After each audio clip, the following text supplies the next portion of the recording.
합니다. A.W. 토저는 고난과 위기의 상황 가운데 하나님에 대해서 묵상할 때 가장 먼저 떠오르는 것이 우리가 생각하는 하나님의 이미지의 가능성이 크다라고 말하는 거죠. 고난과 어려움이 있을 때 하나님에 대해서 가장 먼저 떠오르는 것이 무엇입니까? 그것이 우리가 생각하는 하나님의 이미지라는 것입니다. 특별히 왜곡된 하나님의 이미지가 많이 있습니다. 바로와 같은 하나님의 이미지가 떠오르시는 분들이 계세요. 집을 주지 않으면서 벽돌을 원래의 개수대로 만들어내라는 밑도 끝도 없는 하나님의 이미지가, 왜곡된 이미지가 떠오르는 경우들이 있습니다. 아니면 또 율법주의적인 구두쇠 하나님, 나한테 너무나 인색해요. 그래서 나를 그냥 바닥에 패대기 쳐가지고 이 고통의 깊은 수렁 속에 집어넣어야 직성이 풀릴 것 같으신 하나님, 뒤에서 쇠총으로 쏴서 나를 고통 가운데 계속 밀어넣으시는 하나님, 뭔가 이렇게 일을 못해서 책망을 계속 하실 것 같은 하나님의 상을 가지고 계신 분들도 있습니다. 또 폭군과 같은 히틀러의 모습과 같은 하나님의 상이 떠오르는 분들도 계십니다. 아니면 신선 노름하는 하나님, 도끼 썼는지 모르고 바둑 두고 있으면서 나에게는 관심이 전혀 없는 거죠. 이신론적인 하나님상인데 아주 무능력한 하나님, 그러니까 하나님을 믿어도 내 힘으로 모든 거 다 해야 모든 문제가 풀려, 이런 것들이 고난 가운데 내 무의식의 역동에서부터 떠오르는 그런 분들이 많이 있습니다. 반대로 성경에 말하고 있는 사랑의 하나님, 즉 내 모든 것을 내어 맡길 수 있는 하나님이 떠올려진다면, 제 조건은 뭐라 그랬어요? 보통 때가 아니에요. 고난과 고통과 위기 상황 가운데 그것이 떠올려진다면 바른 하나님의 상을, 이미지를 가지고 있다고 할 수 있습니다. 무의식의 역동에서 하나님의 이미지가 성경적으로 세워져 있어야 고난을 돌파할 수 있게 되는 것이죠. 오늘 본문에서 다윗은 인생의 최대 고난과 위기 상황 가운데 지난 인생을 통해서 경험했던 하나님에 대한 이미지를 먼저 고백하고 있습니다. 그리고 고난과 위기 가운데에도 여전히 주님을 신뢰한다는 고백을 하는 거예요. 우리들도 너무 인생의 고난과 위기에 집착하지 말고 성경이 말하는 하나님의 이미지를 신뢰함으로 나아감을 통해서 인생의 고난들을 헤쳐나갈 수 있는 힘을 공급받고 새로워지는 그런 은혜가 있기를 간절히 바랍니다. 오늘 본문에는 다윗이 고난과 위기 상황 가운데 자신의 인생 가운데 경험한 성경적 하나님의 이미지를 통해서 고난을 극복하는 그런 내용들이 나타납니다. 세 가지가 크게 오늘 본문의 성경적 이미지로 나타나는데요. 첫 번째는 모든 것을 다 아시는 하나님의 이미지예요. 시편 139편 1절에요. 여호와여, 주께서 나를 살펴보심으로 나를 아시나이다. 다윗이 고난과 위기의 상황 가운데 가장 먼저 하나님의 이미지에 대해서 생각난 것이 바로 이것입니다. 여호와께서 다윗 자신을 살펴보셔서 자신을 안다고 고백하고 있는 거죠. 여기서 이 살펴보다라는 뜻은 이 탄광촌에서 채광 작업을 할 때처럼 아주 샅샅이 살펴보는 것을 말하는 거예요. 도대체 하나님께서는 다윗을 어느 정도로 살펴보시기에 다윗이 모든 것을 다 아신다라고 고백할까요? 그것이 139편 2절부터 4절의 내용이죠. 주께서 내가 앉고 일어섬을 아시고 멀리서도 나의 생각을 밝히 아시오며 나의 모든 길과 내가 눕는 것을 살펴보셨으므로 나의 모든 행위를 익히 아시오니 여호와여 내 혀의 말을 알지 못하는 것이 하나도 없으시니이다. 자, 제가 감정을 넣어서 좀 읽었어요. 시편이잖아요. 시이죠. 그리고 좀 환경이 뭐라고요? 최악의 고난과 고통의 상황 속에서 첫 번째 이미지로 떠오른 게 이거였다는 거죠. 이 2절부터 4절은 히브리시의 특징을 갖고 있어요. 동의적 평행법. 같은 단어를 쓰지 않고 다른 단어를 사용해서 똑같은 의미를 강조하는 거죠. 2절에 주께서 내가 앉고 일어섬을 아시고 라고 되어 있죠. 이것은 우리의 모든 행동을 대표하는 표현이죠. 3절에 나의 모든 길과 내가 눕는 것을 살펴보셨으므로 또 이렇게 되어 있죠. 현대의 성경을 보니까 내가 일하고 쉬는 것을 다 보고 계시며 라는 뜻이에요. 하나님께서 우리가 살아가고 쉬고 하는 모든 행동 하나하나를 기억하고 계신다는 거죠. 다 알고 계신다는 거예요. 또 2절에 멀리서도 나의 생각을 밝히 아시오며 이렇게 되어 있죠. 현대인의 성경을 보니까 멀리서도 나의 생각을 꿰뚫어 보시며 이렇게 표현되어 있어요. 멀리서도 나의 생각을 꿰뚫어 보신다는 거죠. 하나님은 하늘 보좌에 계시지만 우리의 생각을 다 꿰뚫어 보십니다. 어느 정도입니까? 4절에 여호와여 내 혀의 말을 알지 못하는 것이 하나도 없으시니이다. 이 표준 세번역 성경에 훨씬 더 역동적으로 번역되어 있는데요. 내가 혀를 놀려 아무 말 하지 않아도 주께서는 내가 그 혀로 무슨 말을 할지를 미리 다 알고 계십니다. 이런 뜻이에요. 내가 아직 혀를 놀리지 않았어요. 얘기하려고 하는데 이미 주님께서 그 모든 상황을 다 알고 계신다는 거죠. 인간들은 자신이 한 말도 너무나 쉽게 그냥 까먹습니다. 그러나 하나님은 인간이 발설한 말의 의미뿐만 아니라 그 동기나 생각까지도 낱낱이 알고 계신다는 거예요. 나의 모든 행동과 동기나 생각까지 알고 계신 하나님은 바로 모든 것을 다 알고 계신 그런 하나님이세요. 이러한 모든 것을 다 알고 계시는 하나님은 고난과 위기 가운데 있는 다윗을 어떻게 지켜주시고 보호하셨을까요? 이게 또 중요하죠. 모든 것을 다 알고 계시는데 어떻게 다윗을 지키시고 보호하셨습니까?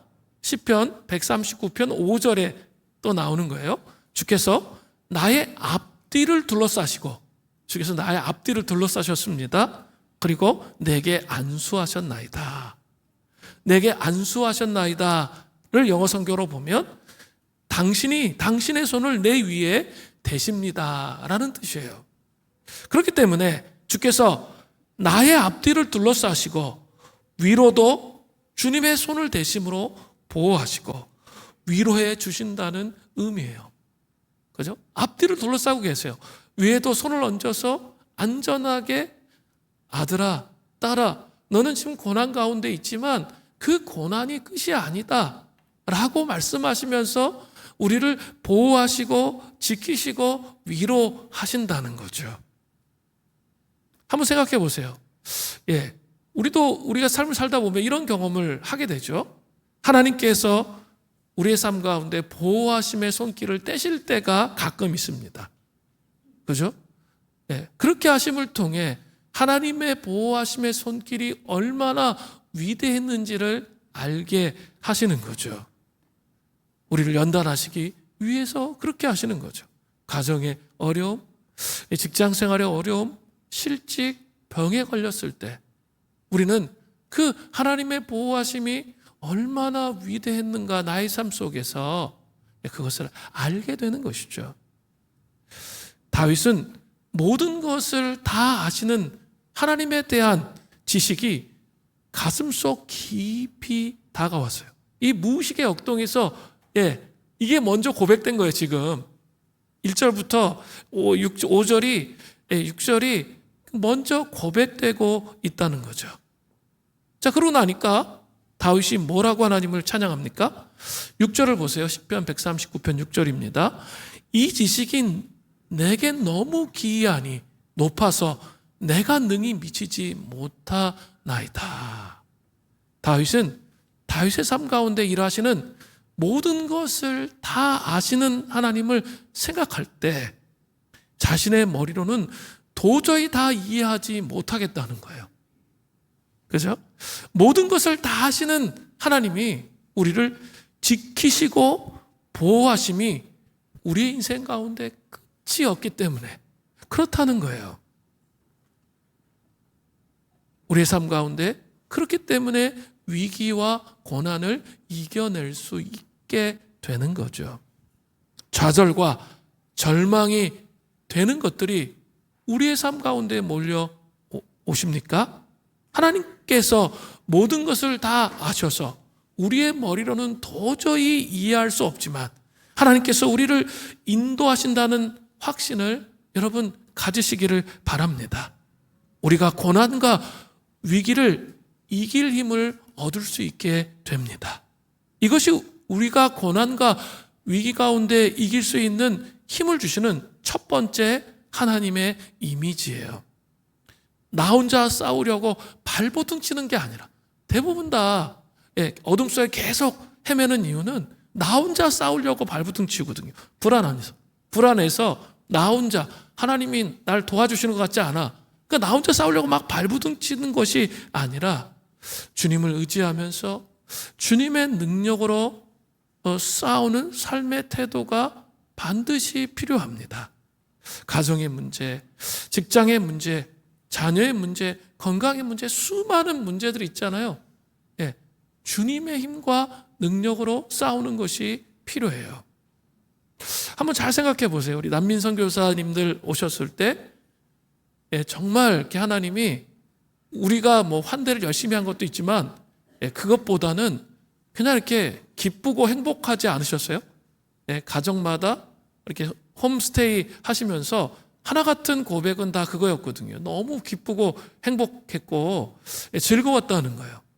왜 그런 일이 일어났을까요? 한번 생각해 보셔야 돼요.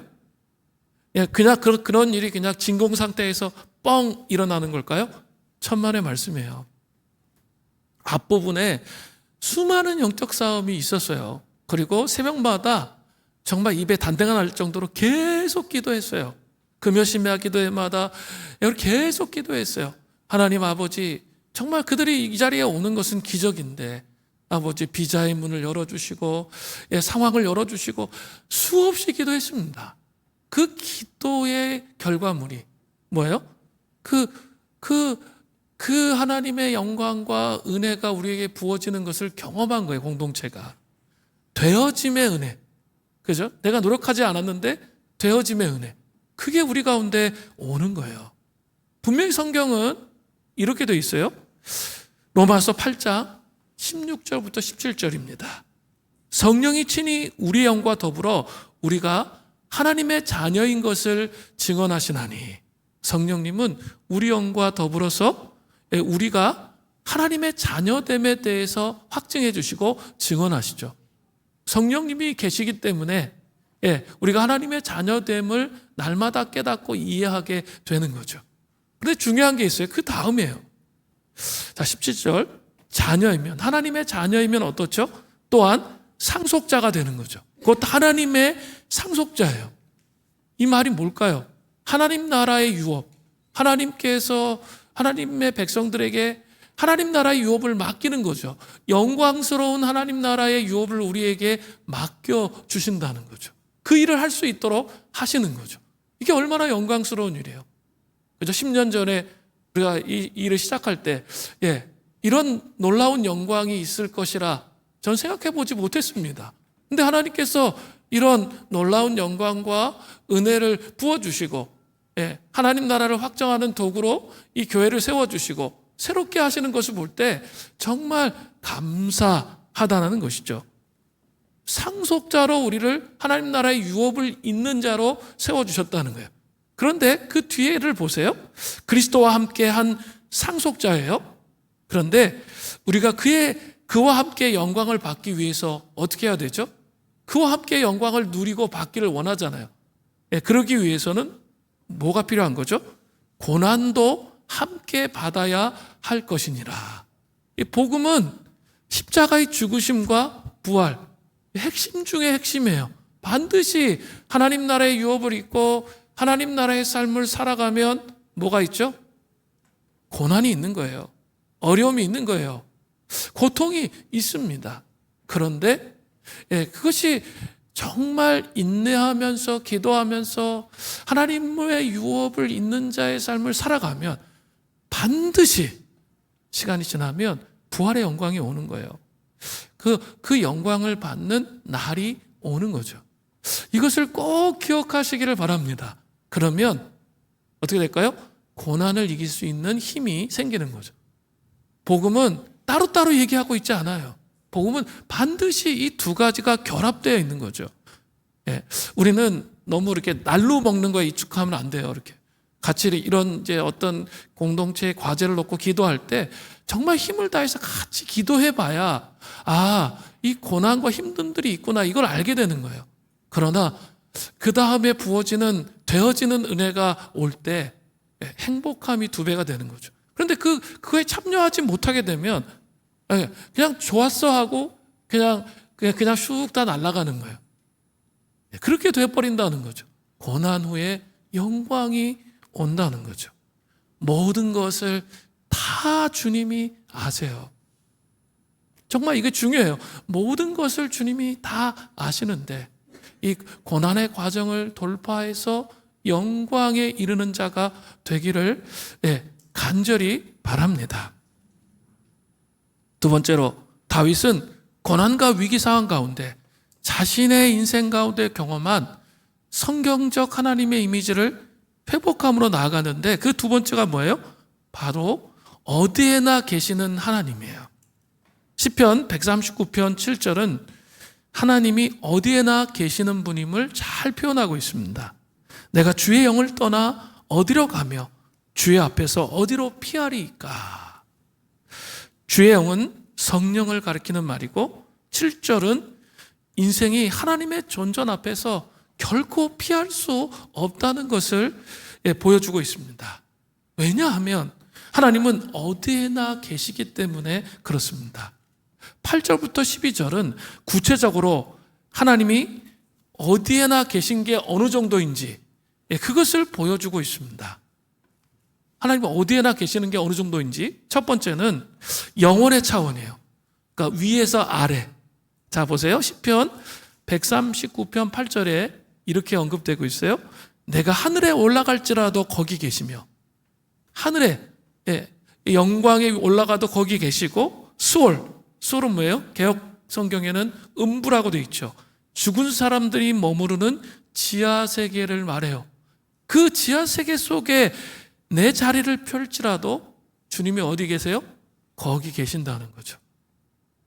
또 공간적 차원을 보세요. 동서의 공간적 차원이 나와요. 시편 139편 9절부터 10절입니다.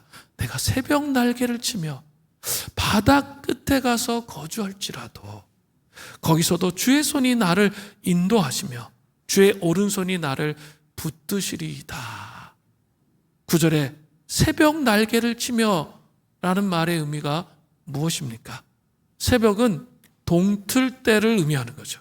그러므로 새벽 날개를 치면은 동틀 무렵에 지평선이 떠올라서 순식간에 온 지면에 비추는 햇살처럼 그렇게 빨리 날아감을 비유적으로 표현한 거예요. 해가 뜰 때 캄캄했다가 갑자기 순식간에 지평선에부터 해가 올라오면서 날이 확 밝아지잖아요. 그걸 표현하고 있는 겁니다.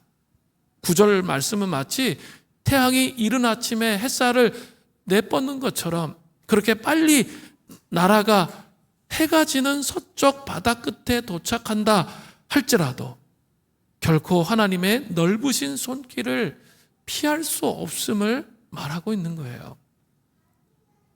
시간적 차원은 어떻습니까? 시편 139편 11절부터 12절입니다.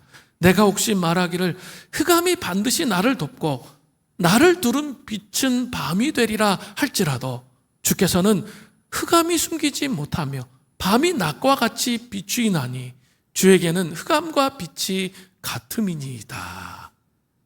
여기서 흑암은 인생의 위기, 고난의 시기를 말하는 거예요. 고난이 나를 덮고 캄캄한 어둠과 같을지라도 하나님께서 그 시기를 낮과 같이 비추실 수 있다는 거예요. 여러분 믿으세요? 문제는 이 고난 가운데 안 믿어. 그리고 자기 혼자래. 계속. 그러면서 원망하고 불평하고 불면하는 거예요. 그것이 아니라 믿음의 눈을 들면 그 하나님의 이미지가 분명히 자기 머릿속에 다윗처럼 있게 되면 어떻게 돼요? 다리가 나아지는 거예요. 그러면서 이 고난의 현장 가운데도 어디에나 계심을 알게 되는 거죠. 우리는 우리 삶 가운데 이렇게 고통스러운 일이 일어나지 않도록 하시지 왜 이런 일이 일어나게 하셨는가? 우리가 맨날 던지는 질문은 이거예요. 그죠? 그러면서 이제 원망하는 거죠. 그런 질문을 던지면 이제 원망하는 게 계속. 그런 어둠 속에 이렇게 갇혀요. 왜 하나님은 나의 삶에 이런 일을 전능하시다며요? 근데 왜 하나님은 이런 일을 왜 나의 삶 속에 일어나게 하셨어요? 이걸 따지는 거죠. 그것은 하나님에 대한 잘못된 이해예요. 하나님이 어떤 분이신지 성경에서 말하는 하나님을 제대로 이해하지 못한 결과물이에요. 하나님에 대한 심각한 오해입니다. 하나님은 그런 분이 아니에요. 하나님은 고난이 일어나지 않게 하시는 분이 아니라 그 고난의 현장에서 고난을 극복하며 그것을 새롭게 해석하도록 그분이 빛을 비춰주시고 함께 하시는 분이에요. 이거 대단히 중요해요. 그래서 우리가 그리스도의 고난에 참여하면서 어떻게 되는 거죠? 그 빛이 비춰질 때 부활의 영광으로 일어나게 되는 거잖아요. 성경은 이런 세트로 항상 얘기해요. 근데 우리는 자꾸 잘못된 오해와 선입관을 갖는 거죠. 그런 일이 없어야지. 나도 일론 머스크의 아들이 됐어야지. 그러면 내가 평생 놀고 먹고 백수로 해도 그런 일은 일어날까요? 안 일어날까요? 안 일어나요. 그죠? 그런 일은 일어나지 않습니다. 하나님은 여러분의 삶 속에 그 고난의 현장 속에 육신의 고통과 아픔의 현실 속에 찾아오시는 거예요. 이 개념이 명확하지 않으면 무조건 원망으로 가는 거죠. 그리고 이런 일이 왜 없어야지? 왜 있냐는 거야. 지옥 체험 이런 거 왜 있냐는 거야. 왜 그런 게 아니에요. 우리의 삶에는 고난이 있습니다. 어려움이 있습니다. 이것을 먼저 기억해야 돼요. 그러나 그 부활의 능력이 우리에게 임해서 우리가 그 부활의 권능으로 그 상황들을 돌파하고 세워지는 거죠. 하나님의 때를 따라 도우시는 은혜, 하나님 함께 하시는 은혜를 그때 경험하게 되는 거죠. 치유의 문제는 그런 면에서 해석의 문제가 되는 것이죠. 앞에서 살펴보았듯이 하나님은 영혼의 차원, 공간의 차원, 시간의 차원 어디에나 계시는 그런 분이십니다. 이러한 하나님이 어디에나 계시는 분이심을 존 스토트 목사님은 나는 왜 그리스도인이 되었는가 해서 천국의 사냥개라고 묘사하고 있습니다. 하나님을 사냥개로 묘사하는 게 약간 좀 어색하죠. 그러나 스코틀랜드 북부 지역에는 잃어버린 양을 찾아다니는 좋은 사냥개도 있다고 합니다. 한번 물면 절대로 놓지 않습니다. 그리고 끝까지 자기가 물은 것을 찾아오는 습성이 있는 개입니다. 하나님은 우리를 그렇게 다루신다고 존 스토트 목사님은 말하는 거죠. 한번 물으면 절대로 놓지 않으신다는 거죠. 우리의 구원이 결코 떨어지거나 없어지지 않는다는 거예요. 어디에나 계신 하나님께서 결국은 우리를 다시 하나님께로 돌아오게 하시는 그 은혜가 있다는 거예요. 너무 놀랍죠? 우리 주변에 오랫동안 신앙생활을 저버렸다가 천국의 사냥개와 같이 끝까지 추적하시는 1년, 2년이 아니에요. 정말 오랜 세월을 끝까지 추적하셔서 돌아오게 하시는 이런 사람들 여러분 주변에서 본 적 있으세요? 하나님의 사랑으로 돌아오게 하시는. 제가 이번 주에 그런 일이 있었어요. 저랑 절친인 그런 형님이 계세요. 제 목요일에 한 25년 만에 다음 주 목요일에 만날 것 같은데, 그 형님이 정말 이렇게 어머님이 권사님이셨는데 제가 금요일 날 심야 처리하고 나서 항상 그 형님 집에 가서 잠자고 아침에 밥 먹고 그리고 집에 가는. 그래서 이제 그 집안을 잘 이제 알죠. 그리고 형님하고 정말 제일 친한 관계에서 저하고는.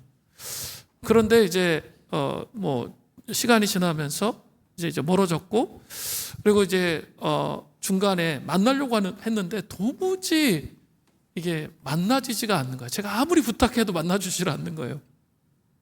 만나자고 해도. 근데 그 인생의 여정에 어려움들이 있었던 거예요. 고통이 있고 여러 가지 어려움들을 만나다 보니까 신앙을 잃어버린 거죠. 그런 상태 가운데 있었는데 이번에는 25년 만에 자기가 먼저 저하고 또 다른 우리 형님이 계시거든요. 우리 국민대 교수님. 하여간 그 형님하고 먼저 만나자고 연락이 왔어요. 정말 기대하고 있어요. 그리고 하나님께서는 천국의 사냥개처럼 끝까지 이 형님을 붙들고 계셨고 그가 주님께로 돌아오기를 원하셨구나. 뭐 이런 생각이 드는 거예요. 저를 만나자고 한 것은 정말 하나님에 대해서 다시 돌아오고자 하는 그 마음이 있기 때문에 만나자고 한 거예요. 이것들을 기억하면서 정말 감사한 생각이 들었습니다. 인생의 고난 가운데 우리를 추적하시면서 우리를 집요하게 붙들고 계신 어디에나 계시는 하나님의 이미지를 묵상할 때 여러분 고난 가운데 그 고난이 끝이 아니에요. 반드시 부활의 영광으로 나아가게 된다는 것을 믿게 되기 때문에 두려움을 이길 수 있게 되는 거죠. 두려움은 원수 마귀가 주는 거예요. 우리의 삶을 파멸시키려고 자꾸 하나님으로부터 멀어지도록 왜곡된 이미지를 심어주고 있는 거죠. 성경적 이미지를 회복하시는 은혜가 있기를 간절히 바랍니다. 세 번째로 다윗은 고난과 위기 상황 가운데 자신의 인생 가운데 경험한 성경적 하나님의 이미지를 회복하면서 나갔는데 세 번째는 전능하신 하나님의 이미지입니다. 다윗은 모든 것을 아시는 하나님, 어디에나 계시는 하나님을 깨닫고 고난의 현실 가운데 한 발 더 나아갔습니다. 이번에는 자신의 태어남, 즉 창조를 기억하면서 하나님의 창조하심의 심히 기묘하심을 고백하고 있습니다. 시편 139편 13절부터 14절입니다. 주께서 내 내장을 지으시며 나의 모태에서 나를 만드셨나이다. 내가 주께 감사함은 나를 지으심이 심히 기묘하심이라. 주께서 하시는 일이 기함을 내 영혼이 잘 아나이다. 이러한 창조의 심히 기묘하심은 하나님의 전능하심과 연관되어 있습니다. 전능이라는 게 무슨 뜻일까요? 한자로 온전전자에 능할 능자입니다. 우리의 창조하심에 하나님의 전능하심이 어떻게 드러납니까? 시편 139편 15절 전반절을 보세요. 내가 은밀한 데서 지음을 받고 땅의 깊은 곳에서 기이하게 지음을 받은 때라고 되어 있죠. 그 은밀한 때라는 게 뭐예요? 어머니 뱃속을 의미하는 거예요. 또 같은 말로 이 땅의 깊은 곳에 역시 인간의 눈으로 관측되지 않는 모태를 상징적으로 묘사한 말이에요. 모태에서 우리가 하나님으로 말미암아 기이하게 지음을 받았다는 그런 말씀이에요. 그런데 지음을 받았다는 말은 원어적인 의미로 여러 가지 색깔의 실로 짜서 만들어지다 이런 뜻이 있습니다.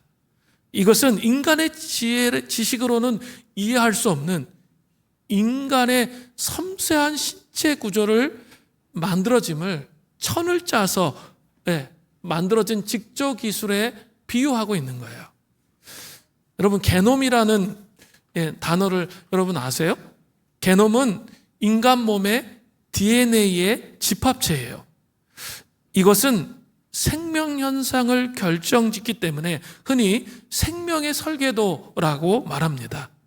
한 개의 세포 핵에는 23쌍의 염색체가 있고 이 염색체 안에 있는 DNA는 4종의 염기가 일정한 순서로 30억 번 배열되어 있습니다. 이게 말이나 됩니까? 이거 우리 실수나 있겠어요? 30억 번 배열이 되어 있대요. 이러한 우리의 인체의 신비는 경이로울 정도입니다. 그래서 많은 과학자들이 크리스찬이 되는 경우가 자연현상이나 인간의 신체를 보면서 이것은 창조주가 만들지 않으면 도무지 불가능하다라는 것을 깨닫기 때문에 그렇게 예수님을 믿는 경우들이 제 주변에 또 많이 있습니다. 그렇게 되는 것이죠. 자, 이러한 경이로운 우리의 창조도 전능하신 하나님, 창조주 하나님 앞에서는 어떻습니까? 139편 15절 후반절이에요. 나의 형체가 주의 앞에서 숨기우지 못하였나이다. 우리 세기도 힘들어요. 세포를 셀 수도 없어. 그런데 주님 앞에 숨기우지 못한다 말해요. 또 시편 139편 16절을 보세요. 내 형질이 이루어지기 전에 주의 눈이 보셨으며 나를 위하여 정한 날이 하루도 되기 전에 주의 책에 다 기록되었나이다. 나를 위하여 정한 날이 하루도 되기 전에 주의 책에 다 기록되었나이다. 이런 고백이 나오죠. 정한 날이 하루도 되기 전에는 다윗이 존재하기 전을 의미하는 거죠.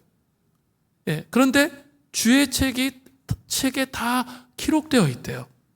뭐죠? 다윗의 생애에 대한 모든 것이 주의 책에 하나도 빠짐없이 기록되어 있다는 표현입니다. 이것은 우리의 길을 예비하시는 전능하신 하나님에 대한 고백이에요. 그 고백을 하고 있는 거죠. 한번 잘 생각해 보셔야 돼요. 이런 위대하시고 전능하신 하나님의 이미지가 우리 안에 회복되려면 필요한 것이 무엇입니까? 바로 하나님에 대한 경외예요. 이 전능하심을 정말 삶 속에서 경험하고 싶으세요? 하나님에 대한 전능하심을 경험하기를 원하신다면 조건이 있어요. 우리의 마음속에 하나님에 대한 경외가 회복돼야 돼요. 시편 89편 7절은 이렇게 언급되고 있습니다. 하나님은 거룩하신 자의 모임 가운데서 매우 무서워할 이시오며 둘러있는 모든 자 위에 더욱 두려워할 이시니이다. 하나님은 단순히 무서워할 이시오며 두려워할 분이 아닙니다. 뭐라고 되어 있죠? 매우 무서워할 분이시오며 더욱 두려워할 분이다. 더욱과 매우를 사용하고 있습니다. 이 말씀은 그 막연한 두려움이 아니라 하나님에 대한 경외를 말하는 거예요. 더 깊게, 더 높게, 더 넓게 하나님을 경외할 때 전능하신 하나님이 우리의 삶 속에 경험된다는 거죠. 우리가 이렇게 하나님을 경외하면 어떤 일이 일어날까요? 요한복음 14장 21절 중반절을 보세요. 나를 사랑하는 자는 내 아버지께 사랑을 받을 것이요. 예수님을 사랑하면 하나님 아버지께 사랑을 받는데요. 그리고 나도 그를 사랑하여 그에게 나를 나타내리라. 그 예수님의 약속이에요. 여기서 나타내리라는 단어는 헬라어로 엠파니조라고 하는데 자신을 친밀하게 알고 이해할 수 있도록 겉으로 보이게 하시겠다는 뜻이에요. 예수님이 자신을 친밀하게 이해하고 알 수 있도록 겉으로 보이시겠다는 거죠. 이 임재는 우리가 머리와 오감으로 알 수 있게 예수님이 자신을 드러내시는 거죠. 예수님이 자신을 드러내신다는 거예요. 성령님을 통해서 예수님을 깊이 알 수 있도록 하신다는 거예요. 예수님을 아는 것으로 끝입니까? 아니죠. 중요한 게 뭐예요? 예수님을 알면서 또 하나님 아버지를 알게 되는 거죠. 삼위일체 하나님을 알게 되는 거죠. 시편 25편 14절을 보세요. 여호와의 친밀하심이 그를 경외하는 자들에게 있으며 그의 언약을 그들에게 보이시리로다. 여호와의 친밀하심. 문 누구에게 있는 거죠? 그를 경외하는 자들에게 하나님의 친밀하심을 보이신대요. 예수님도 자신을 나타내신다는 거죠. 겉으로 드러내신다는 거죠. 하나님을 경외하는 자들에게 그렇게 하신다는 거예요. 아버지도 친밀함 아버지처럼 경험되고 그 안에서 쉬고 위로받을 수 있도록 그렇게 하시고, 예수님도 눈으로 보고 만날 수 있고 만질 수 있고 터치할 수 있는 성육신의 신비죠. 그런 하나님으로 우리 가운데 찾아오신다는 거죠. 그래서 그들 가운데 뭘 보이세요? 그의 언약을 그들에게 보이신다는 거죠. 이 언약을 보이시는 이유가 뭐예요? 하나님의 약속, 상속자, 하나님의 유업을, 하나님 나라의 유업을 우리에게 보이신다는 거예요. 그리고 그것을 이룰 수 있도록 하나님께서 어떻게 하실까요? 전능하신 하나님께서 우리를 찾아오셔서 전능하신 하나님의 능력으로 그 모든 일을 이루게 하신다는 거죠. 그런데 하나님은 말씀하세요. 그 예수님을 더 깊이 그 만지고 경험하고 하나님과 친밀한 관계 가운데 들어가려면 어떻게 해야 돼요? 그 언약을 그 언약으로 들어가려면, 또 언약으로 들어가려면 어떻게 해야 돼요? 하나님이 말씀을 통해서 우리 가운데 보이시는 거죠. 그 말씀을 통해서 이 모든 과정들이 이루어지도록 하신다는 거예요. 저는 이번 주 한 주간 일이 막 겹쳐가지고 초대교회 세미나를 갔다 왔습니다. 저는 이렇게 3박 4일 동안 단순해요. 아무것도 안 해. 그리고 이렇게 하루 종일 말씀 강의 듣는 거예요. 설교를 듣는 거예요. 아침부터 저녁까지. 쭉 듣는데 점점 제 마음이 바뀌는 거예요. 그리고 그 앞에 서 계신 그분, 수도사이신 그분, 그분이 참 놀라운 것은 뭐냐면 제 마음속에 그런 마음이 드는 거예요. 이런 주제가 그거였거든. 크고 유일한 구원자 예수 그리스도. 예수 그리스도가 크고 유일한 구원자라는 것을 증명하시는 그런 쭉 내용인데, 만약에 이거 머리로만 전했으면 올치침이에요. 신학교에 다 그렇게 하거든. 올치침하거든. 머리로만. 그것이 아니라 자기가 예배자였구나, 이분이. 그게 제 마음속에 확 들어오는 거예요. 예배자이시구나. 예배자로 그 말씀을 풀면서 하나님을 경외함으로 그 말씀을 풀어주니까 그 생명이 저한테 그냥 쭉 전달되어지는, 그러면서 제 마음속에 예수 그리스도가 얼마나 크고 유일한 구원자이신지 그게 막 동의가 되고 깨달아지고 마음속에 하나님에 대한 경외감이 들어오는 거죠. 저는 그럴 때가 많았어요. 이렇게 제가 목사이니까 말씀 읽는 거죠. 그리고 제가 우리 성도들한테는 말씀 읽으라고 해놓고 시편 기도하고 보혈 기도하라고 해놓고 난 안 해. 그러면 안 되잖아요. 그래서 읽는 거죠. 리더 여러분도 저랑 비슷할 때가 많죠? 그래도 멤버들한테는 하라 그랬는데 난 안 해. 그러면 좀 찔리잖아요. 양심에 가책이 되고. 그래서 막 이를 악물고 했어요. 근데 그게 율법주의였구나 라는 걸 깨달았어요. 그리고 그게 정말 깊은 회개가 되더라고요. 그게 아니구나. 말씀을 읽는 것은 그런 게 아니구나. 예배자로 읽는 거구나.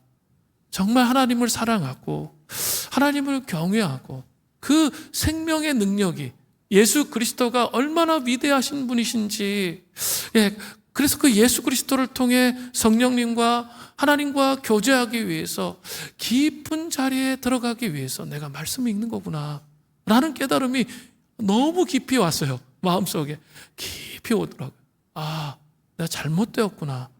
하면서 하나님 앞에 회개하게 되었던 것 같아요. 예배자가 되시면 그 약속이 열려지고요. 하나님을 경외함으로 예배자가 되면요.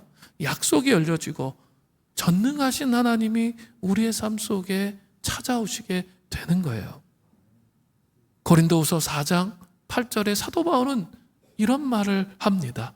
어두운데 빛이 빛이라 말씀하셨던 그 하나님께서 예수 그리스도의 얼굴에 있는 하나님의 영광을 아는 빛을 우리 마음에 비추셨느니라.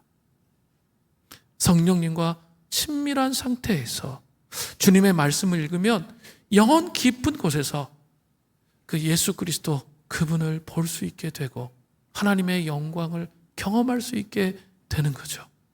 그분의 얼굴에 집중해서 보는 행위는 우리 마음속에 하나님의 영광의 광채를 더해주고 그럴 때 우리 안에 거룩한 경외가 더 높아지게 되는 거죠. 그러면 언약의 약속이 우리의 인생 가운데 세워지게 되고 전능하신 하나님께서 우리의 삶을 이끌어 가시는 것을 경험하는 거예요. 우린 너무 순서가 바뀌어 있어요. 너무 삶에 세속주의에 찌들어서 막 삶에 저 사람이 얘기하면 막 그것 때문에 전전긍긍해. 하나님을 두려워하는 게 아니라 사람을 두려워 막 전전긍긍을 해요. 그리고 막 그것 때문에 어떻게 할까? 전능하신 하나님을 묵상하고 바라보는 게 아니라 이 속에 너무 많이 현실 속에 갇혀 있는 것이죠. 하나님은 전능하십니다. 우리의 삶을 이끌어 가시기를 원하신다는 거죠. 다윗은 이제 전능하신 하나님에 대한 찬양의 고백으로 나아가고 있습니다. 시편 139편 17절부터 18절이에요. 하나님이여 주의 생각이 내게 어찌 그리 보배로운지요 그 수가 어찌 그리 많은지요 내가 세려고 할지라도 그 수가 모래보다 많도소이다. 내가 깰 때에 여전히 주와 함께 있나이다. 우리의 인생을 향하신 하나님의 예비하심이 정말로 그 생각이 너무나 보배롭다고 다윗은 고백하고 있습니다. 자신이 수를 세어 보려고 해도 바다의 모래보다 더 많다고, 하나님의 경우의 수가 우리가 생각하는 수보다 하나님의 수가 훨씬 더 많다고 고백합니다. 바다의 모래알을 세다가 너무 많아서 잠이 들었다가 깨어도 여전히 그 수를 세야 하는 것처럼 우리를 향하신 하나님의 섬세하고 치밀하신 인도하심이 넘치는 것을 찬양하는 거예요. 전능하신 하나님, 우리를 창조하신 하나님은 우리를 너무나 잘 아세요. 그리고 우리를 최상의 길로 인도하시기를 원하세요. 트라우마 속에서, 사랑하는 성도 여러분, 부정적인 경험에서부터 나오세요. 아니, 예수님이 십자가에 달리신 게 트라우마야. 그래가지고 이렇게 부활하신 예수님이 계속 트라우마 얘기하셔. 그럼 우리 믿을 수 있어요? 믿을 수 없죠. 우리 주님은, 부활하신 주님은 그런 분이 아니세요. 정말 여러분 마음속에 과거에 고난으로 인해서 트라우마가 있을 수 있죠. 고통이 있을 수 있죠. 그런데 그 고난받으신 그 예수 그리스도의 십자가를 붙잡으면 그 트라우마가 벗겨지는 거예요. 그 감정이 벗겨지는 거예요. 벗겨집니다. 그리고 부활의 영광이 우리에게 임하는 거죠. 이것을 여러분 꼭 기억하세요. 그래서 우리의 삶이 과거의 트라우마대로 반복되는 것이 아니라 어떻게 되는 거예요? 전능하신 하나님이 이끌어 가시는 거예요. 그래서 자기 머릿속에 막 각인시켜. 나는 과거의 생각 속에 매어가지고, 하나님의 생각이 아니에요. 자기의 생각 속에 매어서 막 각인시켜. 그럼 그거에 묶여서 그렇게 되는 거예요. 그것이 아니라 그 어둠을 깨트려야죠. 그 왜곡된 어둠을 깨트려야죠. 그리고 전능하신 하나님의 부활의 영광이, 죽으심과 부활의 영광이 정말 우리 가정 가운데 일어나야죠. 이 전능하신 하나님에 대한 믿음이에요. 이게 없으면 어떻게 그 고통스러운 삶의 현실 속에서 우리가 빠져나올 수 있습니까? 길이 없어요. 방법이 없어요. 이것들을 여러분 기억하시기를 바랍니다. 다윗은 하나님의 이미지 3가지, 모든 것을 다 아시는 하나님, 어디에나 계시는 하나님, 또 하나님의 능력을 묵상하면서 다시 현실 세계의 문제로 돌아왔습니다. 참 뒷부분의 내용은 참 재밌는 게 현실 세계의 문제로 돌아와요. 현실 세계의 문제를 먼저 얘기하지 않았고, 하나님의 이미지를 회복하고 그 다음에 현실 세계의 문제로 돌아왔다는 거죠. 한번 잘 생각해 보시면 좋겠어요. 만약에 하나님에 대한 묵상만 있고 현실의 고난의 문제에 대해서 관심이 없다면 극단적인 자기 초월의 신앙생활을 하게 되는 거죠. 그죠? 이렇게 신앙생활 하는 사람은 꽤 많습니다. 별천지의 삶, 도피하는 삶을 사는 거죠. 이렇게 비둘기들이 너무 이제 사람들이 주는 음식을 많이 먹어서 날지 못하는 거예요. 너무 뚱뚱해가지고.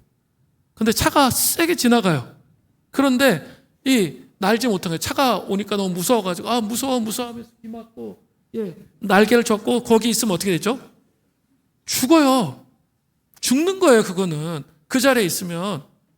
그게 뭐예요? 자기 초월의 신앙생활을 하는 거예요. 아니 정말 자기는 죽어가는데 괜찮대. 그리고 머릿속에서, 가슴이 아니라 머릿속에서 왜곡된 그 믿음만을 갖고 있어. 그러면 그것은 오히려 심각한 문제가 되는 거예요. 그죠? 다윗은 그렇게 하지 않았어요. 오늘 본문에 보면 뒤에 내용들이 그걸 증명하고 있는 거죠. 현실의 고통을 직시하고 있다는 것을 보여주는 거죠. 반대로 현실만 있고 하나님의 이미지 전혀 묵상하지 않아. 우리 이건 많이 경험하고 있죠.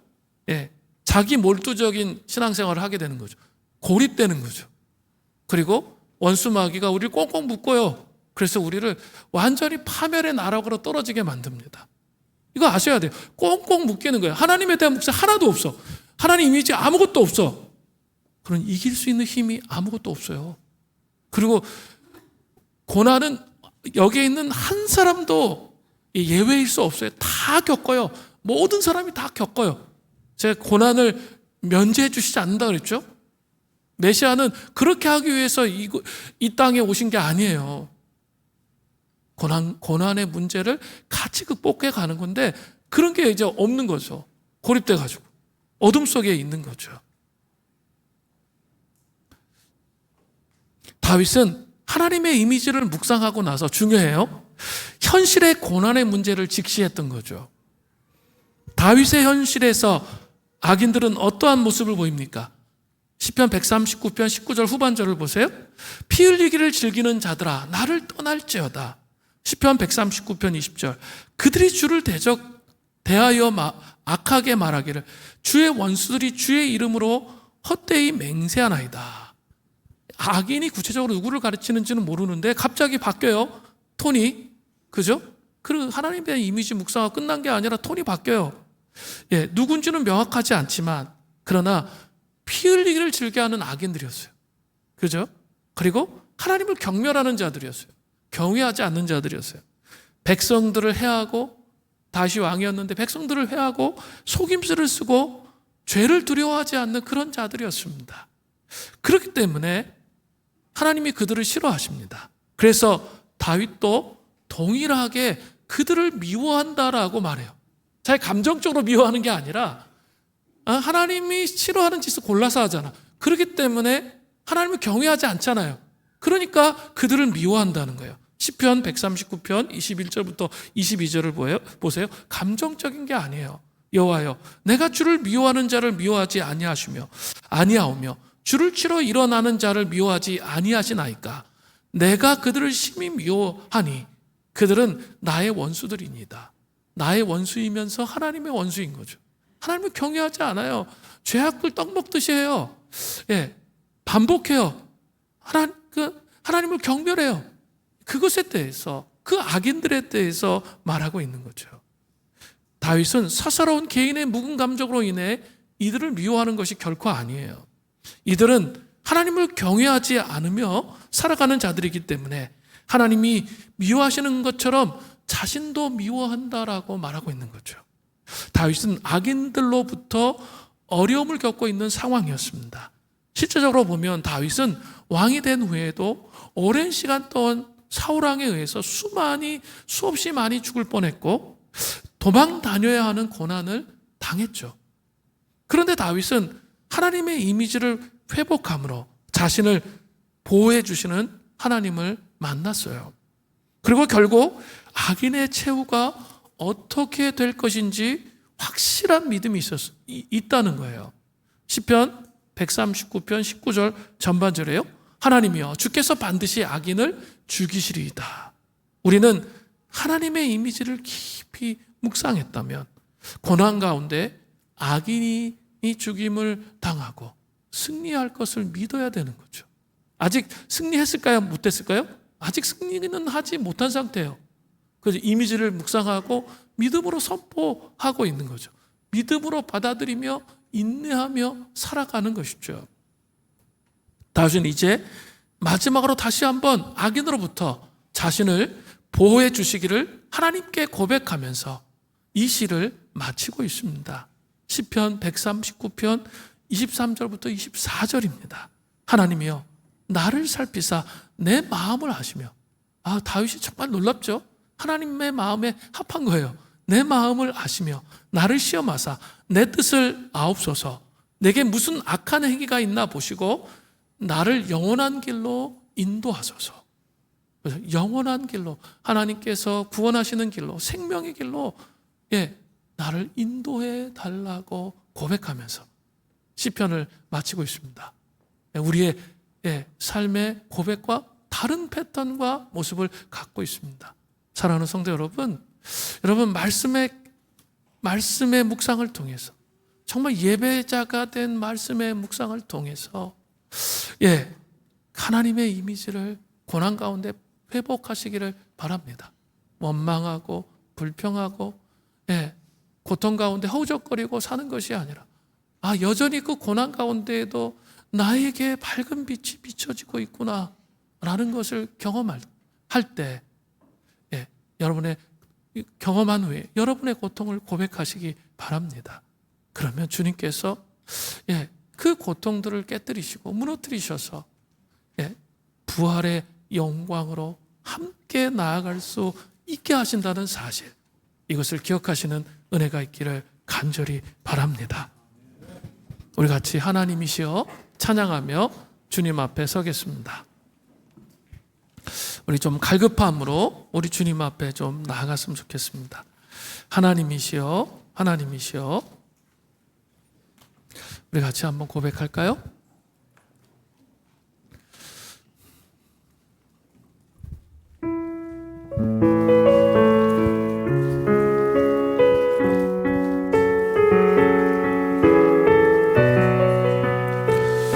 하나님이시여,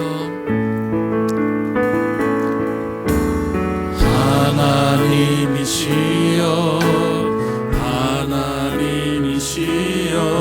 주는 나의 하나님이시로다. 나의 몸과 마음 주를 갈망하며 이제 내가 주께 고백하는 말. 여호와는 나의 힘이요 여호와는 나의 구원이시오. 여호와는 나의 구원이시니 내가 누구를 두려워하리요. 여호와는 생명의 피난처시니 주의 인자가 생명보다 나음으로 내 입술이 여호와를 찬양하리. 내 평생에 주를 찬양하며 주의 이름으로 내 손 들리라. 하나님이시여, 다시 한번